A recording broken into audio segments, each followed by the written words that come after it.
आइए आज का सेशन स्टार्ट किया जाए। आज का सेशन का पहला क्वेश्चन है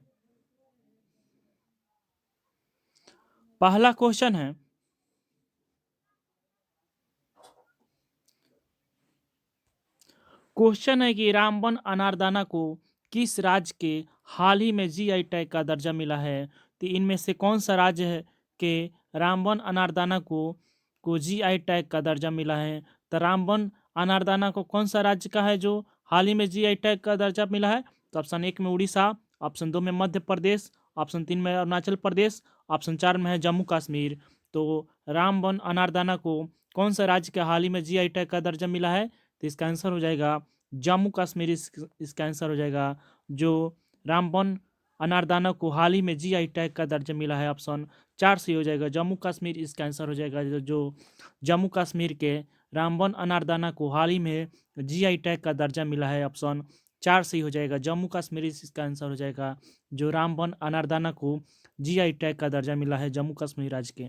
अगला क्वेश्चन देखते हैं। अगला क्वेश्चन है कि हाल ही में सूरत हवाई अड्डे को अंतर्राष्ट्रीय हवाई अड्डे का दर्जा मिला है तो किस राज्य में स्थित है। या सूरत हवाई अड्डे को जो हाल ही में अंतर्राष्ट्रीय हवाई अड्डे का दर्जा मिला है यह किस राज्य में स्थित है। तो ऑप्शन 1 में मध्य प्रदेश, ऑप्शन 2 में उत्तर प्रदेश, ऑप्शन 3 में आंध्र प्रदेश, ऑप्शन 4 में गोवा। तो सूरत हवाई अड्डे को अंतर्राष्ट्रीय हवाई अड्डा का दर्जा मिला है तो इनमें से किस राज्य में स्थित है। तो इसका आंसर हो जाएगा सूरत हवाई अड्डा जो को हाल ही में अंतर्राष्ट्रीय हवाई अड्डे का दर्जा मिला है तो यह कहाँ स्थित है। तो गुजरात में स्थित है। गुजरात इसका आंसर हो जाएगा। गुजरात इसका आंसर हो जाएगा। गुजरात में स्थित है। इसमें से कोई ऑप्शन नहीं है, टाइपिंग टीम के द्वारा मिस्टेक हो गया है। तो गुजरात इसका आंसर हो जाएगा जो हाल ही में सूरत हवाई अड्डे को अंतर्राष्ट्रीय हवाई अड्डे का दर्जा मिला है। या किस राज्य में स्थित है। तो गुजरात राज्य में स्थित है। ऑप्शन गुजरात इसका आंसर हो जाएगा। इनमें से कोई ऑप्शन नहीं होगा। अगला क्वेश्चन देखते हैं।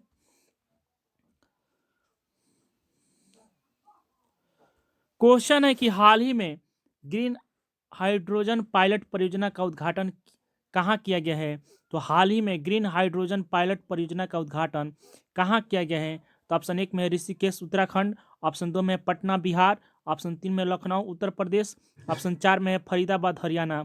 तो हाल ही में ग्रीन हाइड्रोजन पायलट परियोजना का उद्घाटन कहाँ किया गया है। तो इसका आंसर हो जाएगा ऑप्शन 4 से हो जाएगा फरीदाबाद। हरियाणा का फरीदाबाद में उद्घाटन किया गया है। ऑप्शन 4 से हो जाएगा जो हरियाणा का फरीदाबाद में ग्रीन हाइड्रोजन पायलट परियोजना का उद्घाटन किया गया है टीएचडीसी इंडिया लिमिटेड के द्वारा। टीएचडीसी इंडिया लिमिटेड के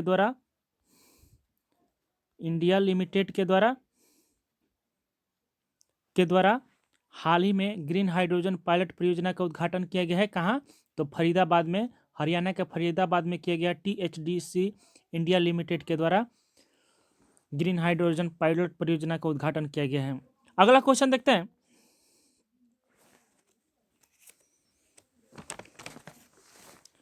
क्वेश्चन है कि हाल ही में जस्टिस प्रदीप कुमार श्रीवास्तव को किस राज्य के हाई कोर्ट के मुख्य न्यायाधीश बने हैं।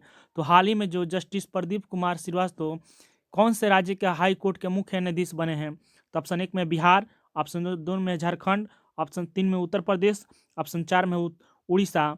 तो जो जस्टिस प्रदीप कुमार श्रीवास्तव कौन से राज्य के हाई कोर्ट के मुख्य न्यायाधीश बने हैं। तो इसका आंसर हो जाएगा ऑप्शन 2 सही हो जाएगा। झारखंड राज्य के हाल ही में जस्टिस प्रदीप कुमार श्रीवास्तव को मुख्य न्यायाधीश बनाया गया है। ऑप्शन 2 सही हो जाएगा। तो जस्टिस प्रदीप कुमार श्रीवास्तव किस राज्य के हाई कोर्ट के मुख्य न्यायाधीश बने हैं। तो झारखंड राज्य के हाई कोर्ट के मुख्य न्यायाधीश बने। ऑप्शन 2 सही हो जाएगा। झारखंड राज्य इसका आंसर हो जाएगा। झारखंड। अगला क्वेश्चन देखते हैं। अगला क्वेश्चन है कि भारत के पहले बीच साइड स्टार्टअप फेस्ट का आयोजन कहाँ किया गया है। तो भारत के जो पहला बीच साइड स्टार्टअप फेस्ट का आयोजन कहाँ किया गया है। तो बीच साइड स्टार्टअप फेस्ट का आयोजन कहाँ किया गया है। तो ऑप्शन 1 में बिहार, ऑप्शन 2 में झारखंड, ऑप्शन 3 में मैसूर, ऑप्शन 4 में है मंगलौर। तो हाल ही में जो भारत के पहले startup beach side startup fest का आयोजन कहाँ किया गया है? तो मंगलौर में किया गया। ऑप्शन 4 सी हो जाएगा, मंगलौर इसका आंसर हो जाएगा। जो हाल ही में भारत के पहले बीच साइड स्टार्टअप फेस्ट का आयोजन मंगलौर में किया गया। ऑप्शन 4 सी हो जाएगा, मंगलौर इसका आंसर हो जाएगा। अगला क्वेश्चन देखते हैं।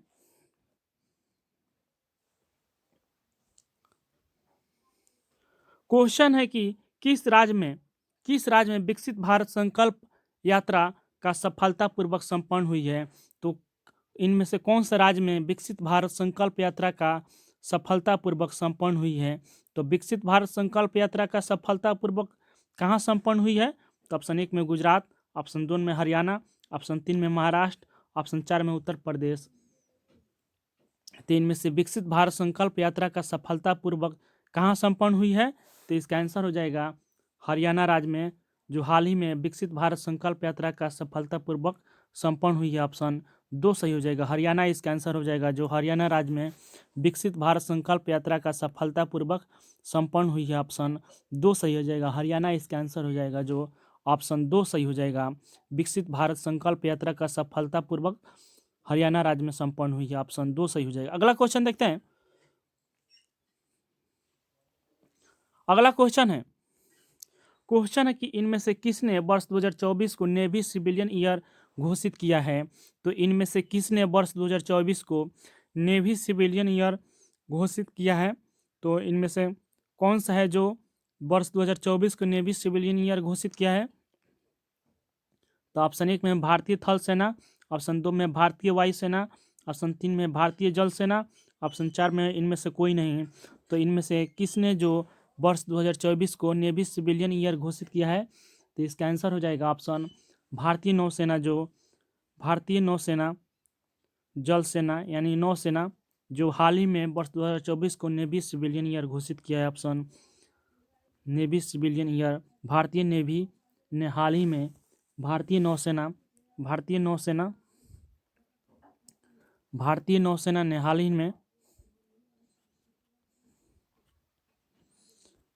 हाल ही में नेवी सिविलियन ईयर घोषित किया है वर्ष 2024 को।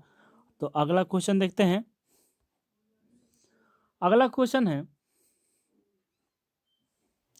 क्वेश्चन है कि विश्व आर्द्र भूमि दिवस कब मनाया जाता है? तो विश्व आर्द्र भूमि दिवस कब मनाया जाता है? तो विश्व आर्द्र भूमि दिवस कब मनाया जाता है? तो ऑप्शन 1 में 1 फरवरी, ऑप्शन 2 में 2 फरवरी, ऑप्शन 3 में 3 फरवरी, ऑप्शन 4 में 4 फरवरी। तो विश्व आर्द्र भूमि दिवस कब मनाया जाता है? तो इसका आंसर हो जाएगा ऑप्शन 2 फरवरी को विश्व आर्द्र भूमि दिवस मनाया जाता है। ऑप्शन 2 सही हो जाएगा। विश्व आर्द्र भूमि दिवस कब मनाया जाता है? तो 2 फरवरी को हाल ही में 2 फरवरी को विश्व आर्द्र भूमि दिवस मनाया गया। ऑप्शन 2 सही हो जाएगा। विश्व आर्द्र भूमि दिवस कब मनाया जाता है? तो 2 फरवरी को मनाया जाता है। ऑप्शन 2 सही हो जाएगा। वेटलैंड्स इसका थीम क्या है? तो वेटलैंड्स इसका थीम है वेटलैंड्स एंड ह्यूमन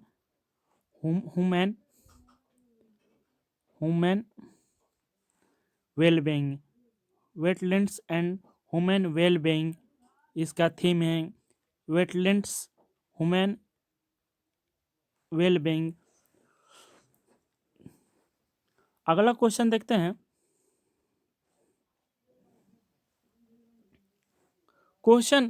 अगला क्वेश्चन है कि प्रधानमंत्री आवास योजना के तहत कितने वर्षों में 2 करोड़ मकान का निर्माण किया जाएगा? तो हाल ही में जो प्रधानमंत्री आवास योजना के तहत कितने वर्षों में 2 करोड़ मकान का निर्माण किया जाएगा? तो प्रधानमंत्री आवास योजना के तहत कितने वर्षों में 2 करोड़ मकान का निर्माण किया जाएगा? तो ऑप्शन 1 में 4 वर्षों में, ऑप्शन 2 में 3 वर्षों में, ऑप्शन 3 में 5 वर्षों में, ऑप्शन 4 में 6 वर्षों में। तो हाल ही में जो सरकार के द्वारा घोषणा किया गया है कि प्रधानमंत्री आवास योजना के तहत कितनों वर्ष में 2 करोड़ का मकान निर्माण किया जाएगा? तो इसका आंसर हो जाएगा 5 वर्षों में जो प्रधानमंत्री आवास योजना के तहत 2 करोड़ मकान का निर्माण किया जाएगा। ऑप्शन 3 सही हो जाएगा। 5 वर्षों में जो 2 करोड़ का मकान का निर्माण किया जाएगा प्रधानमंत्री आवास योजना के तहत हाल ही में सरकार ने घोषणा किया है। अगला क्वेश्चन देखते हैं। अगला क्वेश्चन है क्वेश्चन है कि हाल ही में समाचार के खबरों में रही न्यूरालिंक कंपनी के मालिक कौन है। तो हाल ही में जो समाचार के खबरों में रही न्यूरालिंक कंपनी के मालिक कौन है। तो न्यूरालिंक कंपनी के मालिक कौन है। तो ऑप्शन 1 में सत्य नडेला, ऑप्शन 2 में जेफ बेजोस, ऑप्शन 3 में एलन मस्क, ऑप्शन 4 में मार्क इलियट जुकरबर्ग। तो न्यूरालिंक कंपनी कौन से किनके कंपनी है, इनका मालिक कौन है। तो इसका आंसर हो जाएगा ऑप्शन 3 सही हो जाएगा, एलन मस्क इसका मालिक है। जो न्यूरालिंक कंपनी के मालिक कौन है। तो एलन मस्क इसका आंसर हो जाएगा। जो न्यूरालिंक कंपनी के मालिक एलन मस्क है, जो हाल ही में समाचार के खबरों में रहा जो न्यूरालिंक कंपनी के मालिक एलन मस्क है। अगला क्वेश्चन देखते हैं। अगला क्वेश्चन है, क्वेश्चन है कि कराईवेटी पक्षी अभयारण्य को रामसर साइट घोषित किया गया, यह किस राज्य में स्थित है। तो कराईवेटी पक्षी अभयारण्य को रामसर साइट घोषित किया गया है, यह किस राज्य में स्थित है। तो कराईवेटी पक्षी अभयारण्य को रामसर साइट घोषित किया गया है, किस राज्य में स्थित है। तो ऑप्शन 1 में गुजरात, ऑप्शन 2 में राजस्थान, ऑप्शन 3 में तमिलनाडु, ऑप्शन 4 में महाराष्ट्र। तो कराईवेटी पक्षी अभयारण्य जो हाल ही में रामसर साइट घोषित किया गया है, किस राज्य में स्थित है। तो इसका आंसर हो जाएगा ऑप्शन तमिलनाडु राज्य में स्थित है। जो कराईवेटी पक्षी अभयारण्य जो तमिलनाडु राज्य में स्थित है, यह तमिलनाडु राज्य में स्थित है। कराईवेटी पक्षी अभयारण्य जो तमिलनाडु राज्य में स्थित है। जो 5 नई रामसर साइट जुड़े हैं भारत में, जो अब 80 रामसर साइट हो गई हैं। जो तमिलनाडु के 2 और कर्नाटक के 3 रामसर साइट को जोड़ा गया है। जो नई 5 रामसर साइट जुड़ा है, तो तमिलनाडु के 2 और कर्नाटक के 3। अगला क्वेश्चन देखते हैं। अगला क्वेश्चन है कि सुल्तान इब्राहिम सिकंदर किस देश के राजा बने हैं। तो सुल्तान इब्राहिम सिकंदर किस देश के राजा बने हैं। तो ऑप्शन 1 में पापुआ न्यू गिनी, ऑप्शन 2 में है म्यांमार, ऑप्शन 3 में मलेशिया, ऑप्शन 4 में सूडान। तो हाल ही में सुल्तान इब्राहिम सिकंदर किस देश के राजा बने हैं। तो इसका आंसर हो जाएगा सुल्तान इब्राहिम सिकंदर किस देश के राजा बने हैं। तो मलेशिया देश के हाल ही में सुल्तान इब्राहिम सिकंदर बने हैं। ऑप्शन 3 सही हो जाएगा, मलेशिया इसका आंसर हो जाएगा। जो सुल्तान इब्राहिम सुल्तान इब्राहिम सिकंदर मलेशिया देश के राजा बने हैं। ऑप्शन 3 सही हो जाएगा। जो ब्रिटेन से मलेशिया को 1957 को आज़ादी मिली थी। तो मलेशिया को कब आज़ादी मिली थी ब्रिटेन से। तो 1957 को आज़ादी मिली थी। प्रत्येक 5 वर्ष में सुल्तान चुना जाता है। तो मलेशिया देश की राजधानी कहाँ है। तो कुआलालंपुर इसकी राजधानी है। आधिकारिक भाषा क्या है। तो माले इसकी आधिकारिक भाषा है। माले इसका आधिकारिक भाषा है। माले। अगला क्वेश्चन देखते हैं। क्वेश्चन है कि चंपई सोरेन को किस राज्य का मुख्यमंत्री नियुक्त किया गया है। तो चंपई सोरेन को किस राज्य का मुख्यमंत्री नियुक्त किया गया है। तो ऑप्शन 1 में उड़ीसा, ऑप्शन 2 में झारखंड, ऑप्शन 3 में बिहार, ऑप्शन 4 में है उत्तराखंड। तो चंपई सोरेन को किस राज्य का मुख्यमंत्री नियुक्त किया गया है। तो झारखंड राज्य का हाल ही में चंपई सोरेन को मुख्यमंत्री नियुक्त किया गया है। ऑप्शन 2 सही हो जाएगा। जो चंपई सोरेन को हाल ही में झारखंड राज्य का मुख्यमंत्री नियुक्त किया गया। ऑप्शन 2 सही हो जाएगा। अगला क्वेश्चन देखते हैं।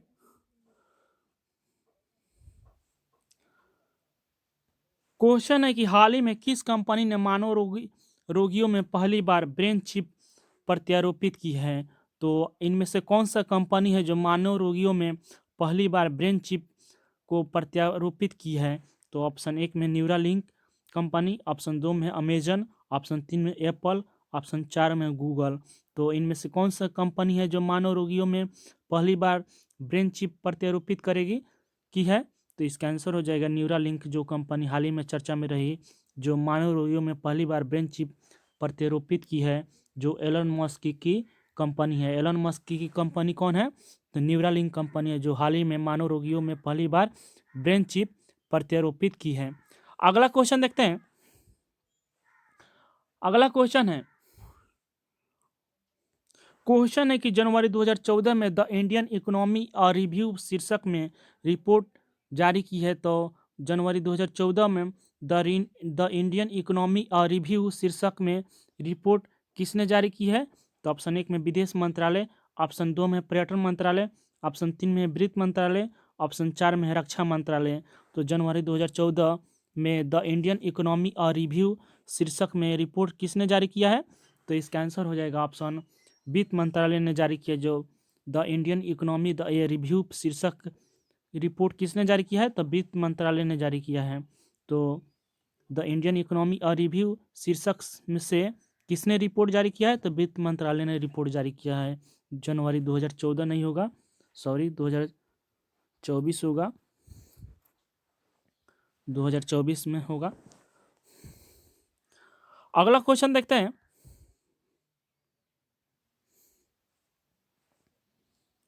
क्वेश्चन है कि हाल ही में भारत के 5 स्थलों को रामसर स्थल साइट में शामिल किया गया है। अब तक भारत में कुल कितने राम स्थल हो गए हैं?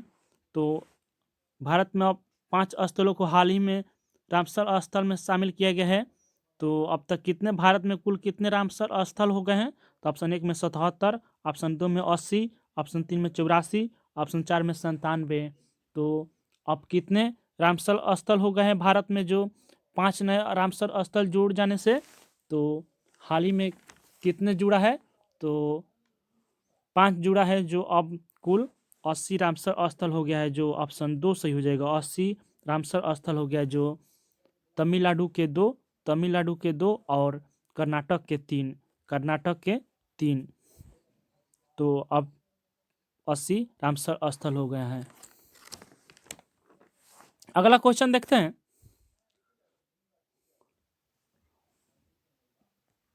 क्वेश्चन है कि ऐसा संगठन जिसका उद्देश्य अंतर्राष्ट्रीय व्यापार को उदार बनाता है। तो ऐसा संगठन है जिसका उद्देश्य अंतर्राष्ट्रीय व्यापार को उदार बनाता है। तो कौन इनमें से संगठन है जो अंतर्राष्ट्रीय व्यापार को उदार बनाता है? तो ऑप्शन 1 में WTO, ऑप्शन 2 में IMF, ऑप्शन 3 में ITO, ऑप्शन 4 में इनमें से कोई नहीं। तो इनमें से कौन सा संगठन है जिसका उद्देश्य अंतर्राष्ट्रीय व्यापार को उदार बनाता है? तो इसका आंसर हो जाएगा WTO। जो इसका अंतर्राष्ट्रीय व्यापार को उदार बनाता है। ऑप्शन 1 सही हो जाएगा, WTO इसका आंसर हो जाएगा। जो WTO ऐसा संगठन है जिसका उद्देश्य अंतर्राष्ट्रीय व्यापार को उदार बनाता है। ऑप्शन 1 सही हो जाएगा, WTO। अगला क्वेश्चन देखते हैं। क्वेश्चन है कि सरकार द्वारा लगाए गए अवरोधों या प्रतिबंधों को हटाना कहलाता है। तो सरकार द्वारा लगाए गए अवरोधों या प्रतिबंधों को हटाना क्या कहलाता है?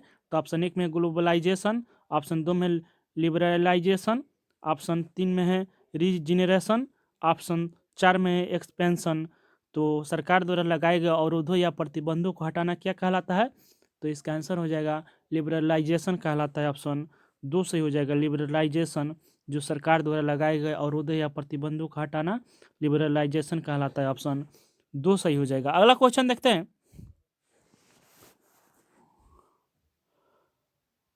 क्वेश्चन है कि 1 जनवरी को भारतीय तटरक्षक बल इंडियन कोस्ट गार्ड अपना कौन सा स्थापना दिवस मनाया है?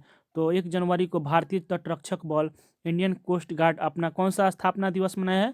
तो ऑप्शन 1 में 45वां, ऑप्शन 2 में 46वां, ऑप्शन 3 में 47वां, ऑप्शन 4 में 48वां। तो 1 जनवरी को भारतीय तटरक्षक बल इंडियन कोस्ट गार्ड अपना कौन सा स्थापना दिवस मनाया है? तो इसका आंसर हो जाएगा 48वां। 1 जनवरी को भारतीय तटरक्षक बल इंडियन कोस्ट गार्ड अपना 48वां स्थापना दिवस मनाया है। ऑप्शन 4 सही हो जाएगा, 48वां। जो 1 जनवरी को भारतीय तटरक्षक बल अपना 48वां तटरक्षक इंडियन कोस्ट गार्ड डे मनाया है 1 जनवरी को 48वां। अगला क्वेश्चन देखते हैं। अगला क्वेश्चन है कि भारत में हिम तेंदुओं की स्थिति रिपोर्ट किसने जारी की है? तो हाल ही में जो भारत में हिम तेंदुओं की स्थिति रिपोर्ट किसने जारी की है? तो ऑप्शन 1 में प्रकाश जावड़ेकर, ऑप्शन 2 में भूपेंद्र यादव, ऑप्शन 3 में राजनाथ सिंह, ऑप्शन 4 में इनमें से कोई नहीं। तो भारत में हिम तेंदुओं की स्थिति रिपोर्ट किसने जारी की है? तो इसका आंसर हो जाएगा भूपेंद्र यादव। जो भारत में हिम तेंदुओं की स्थिति रिपोर्ट जारी की है। ऑप्शन 2 सही हो जाएगा। तो भारत में हिम तेंदुओं की स्थिति रिपोर्ट किसने जारी की है? तो भूपेंद्र यादव ने भारत में हिम तेंदुओं की स्थिति रिपोर्ट जारी की है। ऑप्शन 2 सही हो जाएगा। अगला क्वेश्चन देखते हैं। क्वेश्चन है कि किस अभिनेता को चैंपियंस ऑफ चेंज अवार्ड से सम्मानित किया गया है। तो किस अभिनेता को चैंपियंस ऑफ चेंज अवार्ड से सम्मानित किया गया है। तो इनमें से कौन सा अभिनेता को चैंपियंस ऑफ चेंज अवार्ड से सम्मानित किया गया है। तो ऑप्शन 1 में अमिताभ बच्चन, ऑप्शन 2 में अक्षय कुमार, ऑप्शन 3 में आमिर खान, ऑप्शन 4 में सोनू सूद। तो इनमें से कौन सा अभिनेता को चैंपियंस ऑफ चेंज अवार्ड से सम्मानित किया गया है। तो सोनू सूद को हाल ही में चैंपियंस ऑफ चेंज अवार्ड से सम्मानित किया गया। ऑप्शन 4 सही हो जाएगा। तो सोनू सूद को चैंपियंस ऑफ चेंज अवार्ड से सम्मानित किया गया। ऑप्शन 4 सही हो जाएगा। अगला क्वेश्चन देखते हैं।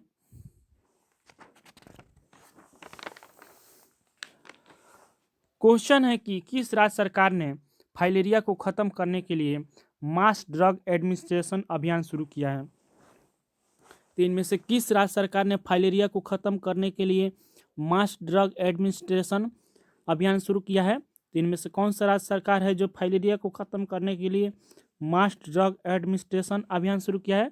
तो ऑप्शन 1 में है उत्तर प्रदेश, ऑप्शन 2 में मध्य प्रदेश, ऑप्शन 4 में हरियाणा, ऑप्शन 3 में हरियाणा, ऑप्शन 4 में कर्नाटक। तो इनमें से कौन सा राज्य सरकार है जो फाइलेरिया को खत्म करने के लिए मास ड्रग एडमिनिस्ट्रेशन अभियान शुरू किया है। तो इसका आंसर हो जाएगा उत्तर प्रदेश सरकार ने हाल ही में फाइलेरिया रोग को खत्म करने के लिए मास ड्रग एडमिनिस्ट्रेशन अभियान शुरू किया है। ऑप्शन 1 सही हो जाएगा। उत्तर प्रदेश से इसका आंसर हो जाएगा। जो हाल ही में उत्तर प्रदेश सरकार ने फाइलेरिया को खत्म करने के लिए मास ड्रग एडमिनिस्ट्रेशन अभियान शुरू किया है। ऑप्शन 1 सही हो जाएगा, जो हाथी पाँव रोग से संबंधित है। अगला क्वेश्चन देखते हैं।